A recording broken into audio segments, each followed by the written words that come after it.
Urinary infection அல்லது சிறுநீர் தொற்று அப்படிங்கிறது வந்து நிறைய பேர்த்துக்கு வரும். அது அந்த மிடில் ஏஜ் தாண்டவங்களுக்கு நிறையா வர்றதுக்கு வாய்ப்பு உண்டு இல்லையா?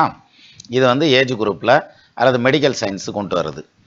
ஜாதக ரீதியாக அதுக்கான ஆப்ஷன்ஸ் இருக்கா, ஃப்ரீக்வெண்ட்டாக இந்த இதுக்கெல்லாம் ட்ரீட் பண்ண வேண்டியது வருமா அப்படிங்கிறத எப்படி தெரிஞ்சுக்கிறது அப்படின்னா, சுக்கிரன் வந்து சூரியனுடையோ அல்லது செவ்வாயோடையோ சேர்ந்துருக்குன்னு வச்சுக்கோங்களேன், அவங்களுக்கு நீர்த்தாரை எரிச்சல் வர்றதுங்கிறது, யூரினரி இன்ஃபெக்ஷன் அடிக்கடி வர்றதுங்கிறது இருக்கும். இதில் 2 விதம் இருக்குது.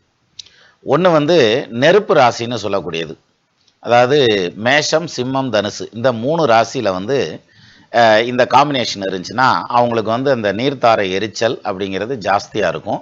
பேர்னிங் சென்சேஷன் அப்படிம்போம்ல, அந்த பேர்னிங் சென்சேஷன் இருக்கும்.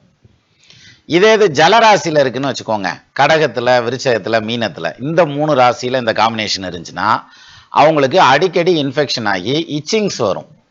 ஸோ இதுக்கு வந்து அடிக்கடி ட்ரீட் பண்ண வேண்டிய சூழல் வரும். அதுலேயும் குறிப்பாக இந்த காம்பினேஷன் மேலே சனி, ராகு, கேது இந்த மாதிரி கிரகங்கள் போகல பார்த்தீங்கன்னா கொஞ்சம் கூடுதலாக இதுக்காக ட்ரீட்மெண்ட்லாம் எடுத்துக்க வேண்டிய சூழ்நிலைகள் ஏற்படுறதுக்கு வாய்ப்பு உண்டு.